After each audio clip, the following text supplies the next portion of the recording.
अगर आप बहुत ज़्यादा सॉफ्ट ड्रिंक कंज्यूम करते हैं या पेट भर के खाना खाते हैं तो बर्प्स या डकार जो है ये हर किसी को नॉर्मली हम में से होते ही होते हैं। क्या आपने कभी सोचा है कि इसकी वजह क्या है, और क्या आपने कभी सोचा है कि ये होते क्यों हैं, और क्या इसके हमारी बॉडी पे कोई नेगेटिव इफेक्ट्स हैं? इस वीडियो में मैं सिंपल इसको लेमन टर्म्स में समझाने की कोशिश करूँगा कि बर्प्स की कितनी टाइप्स हैं, बर्प्स कैसे होते हैं, और क्या ये आपकी बॉडी के लिए हार्मफुल हैं या नहीं, और इनसे कैसे बचा जा सकता है।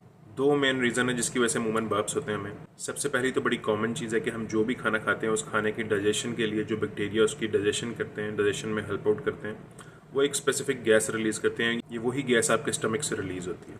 दूसरी इसकी रीज़न ये है कि हम जब भी खाना खाते हैं या कुछ पीते हैं तो जब हम च्यू कर रहे होते हैं या कुछ स्वॉलो कर रहे होते हैं तो जो एयर है वो हमारे मुंह से हमारे स्टमक की तरफ एंटर होती है। ये वो एयर और जो बैक्टीरिया जो गैस प्रोड्यूस करते हैं, इसका कम्बिनेशन अमूमन आपको वो बर्फ की सूरत में आपके मुंह से निकलता है। अब खुराक में कई चीज़ें स्पेसिफिक जिस पर बैक्टीरिया ज़्यादा गैस रिलीज़ करते हैं, जैसे कुछ दालें वगैरह हो गई, भिंडी हो गई, या स्पेशली अगर आप सॉफ्ट ड्रिंक्स वगैरह बहुत यूज़ करते हैं, इसकी वजह से अमूमन गैस ज़्यादा होती है। एक रियल टाइम फैक्ट आपको बताता हूँ, एक आम इंसान, एक नॉर्मल इंसान हर खाने के बाद ऑलमोस्ट 2 से 6 बार बर्प करता है। ये नॉर्मल है। अगर इससे ज़्यादा किसी को बर्प आते हैं तो इट माइट बी कंसर्निंग।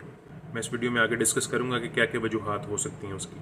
इसमें सिंपल सी 3-4 टाइप्स हैं बर्प्स की। सबसे पहले तो हैं सिंपली स्टैंडर्ड बर्प्स। वो ये कि आप जब भी खाना शाना खाते हैं तो आपके मुंह से जो भी हवा अंदर जाती है उससे एक लाइट सा बर्प आपको या लाइट डकार आपको छोटे मोटे आते हैं, वो एक स्टैंडर्ड बर्प में कंसिडर होते हैं और ये माइल्ड होते हैं और छोटे होते हैं। इसका कोई बॉडी पे नेगेटिव इफेक्ट नहीं होता। सेकंड नंबर पे गार्गल बर्प होते हैं। ये अमूमन क्या होते हैं कि आपके स्टमक का जो एसिड है वो फूड पार्टिकल के साथ मिक्स होके एसिड रिफ्लक्स की वजह से कुछ जो है वो ये लिक्विड आपकी सांस की नाली में आपको फील होता है और थोड़ी जलन फील होती है। ये अमूमन एसिड रिफ्लक्स की वजह से ही सिर्फ होता है और ये थोड़े से कंसर्निंग हो सकते हैं। आपकी बॉडी की तरफ से एक इंडिकेशन हो सकता है आपको कि आपका स्टमक जो है वो अपसेट है।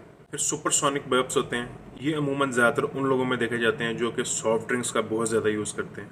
इससे कोई बज़ाहिर जलन तो फील नहीं होती, लेकिन ये लाउडी होते हैं और लंबे होते हैं। उसके बाद होते हैं द सल्फाइड बर्प्स। ये अमूमन स्मेली बर्प्स होते हैं, साइलेंट बट डेडली आप इसे कह सकते हैं। अगर आप कोई हाई प्रोटीन फूड जिसमें एग्स, मीट वगैरह अगर आप ये कंज्यूम करते हैं तो इस फूड को जो बैक्टीरिया डाइजेस्ट करते हैं तो हाइड्रोजन सल्फाइड गैस रिलीज होती है और ये अमूमन स्मेली होती है और ये थोड़ी सी कंसर्निंग हो सकती है आपकी बॉडी के लिए। अब बात करते हैं कि ये हमारी बॉडी के लिए नॉर्मल है या नहीं। जो भी नॉर्मल स्टैंडर्ड बर्प्स हैं या सुपरसोनिक बर्प्स हैं, ये आपकी बॉडी के लिए एक नॉर्मल चीज़ है, इससे आपकी बॉडी को कोई इफेक्ट नहीं होता। लेकिन अगर खाने के बाद नॉर्मली आप 6 से ज़्यादा बार आपको बर्प आता है या डकार आता है तो ये आपके लिए कंसर्निंग हो सकता है। ये आपकी बॉडी की तरफ से सिग्नल हो सकता है कि आपको जर्ड की अलामात हो सकती हैं, या आपको एच पाइलोरी का इशू हो सकता है, या आपको और कोई स्टमक इन्फेक्शन या अल्सर का चांस हो सकता है। इस सूरत में आपको लाजमी किसी फिजिशियन को दिखाना चाहिए।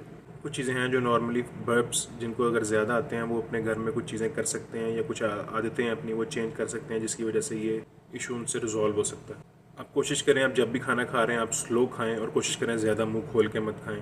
इससे है जो आपकी एयर इनटेक है जो खाने के दौरान आपके स्टमक में एंटर होती है वो कम हो जाएगी, जिसकी वजह से अल्टीमेटली आपके बर्प कम होने के चांस है। सेकेंडली कार्बोनेटेड ड्रिंक्स को आप कोशिश करें ना यूज़ करें। वैसे भी वो जितनी शुगरी होती हैं वो वैसे ही एक किस्म का टॉक्सिन ही है आपकी बॉडी के लिए, तो कोशिश करें कार्बोनेटेड ड्रिंक्स को जितना कम कर सकते हैं। ये भी एक बड़ी वजह है बर्प्स की। थर्डली आप कोशिश कर सकते हैं कि आप स्मॉल पोर्शन में खाएं, एक ही बार पेट भर के ना खाएं कि बहुत ज़्यादा हमारे लोग अमूमन ओवर हो जाते हैं खा के, तो उन लोगों में बर्प्स के चांस ज़्यादा होते हैं, स्टमक इन्फेक्शन, स्टमक डिजीज़ के चांस ज़्यादा होते हैं। आप कोशिश करें स्मॉल पोर्शन में खाएँ और इतना ज़्यादा स्पाइसी फूड ना खाएँ। और सबसे अच्छी चीज़ चौथे नंबर पे इसके लिए कि आप प्रोबायोटिक्स यूज़ कर सकते हैं। प्रोबायोटिक्स जो है वो आपके गट बैक्टीरियाज को हेल्दी रखेगा, आपके गट एनवायरनमेंट को हेल्दी रखेगा। उसके लिए सबसे बेहतर चीज़ है आप दही को हमेशा यूज़ कर सकते हैं। दही में गुड बैक्टीरिया होते हैं, ठीक है, आप उसको अपनी रूटीन में शामिल कर सकते हैं। अगर आपको सिम्टम्स सीवियर हैं या काफ़ी स्मेली बर्प्स आते हैं तो it might be a condition of some stomach disease. So इस कंडीशन में आपको लाजमी किसी फिजिशियन के साथ मशवरा करना चाहिए। तो एक छोटी सी वीडियो थी मेरी तरफ से। आई होप आपको ये वीडियो पसंद आई। इस तरह की इन्फॉर्मेशनल वीडियोज़ के लिए चैनल को सब्सक्राइब कर लें और कोई क्वेश्चन हो तब कॉमेंट कर सकते हैं। मिलते हैं नेक्स्ट वीडियो में।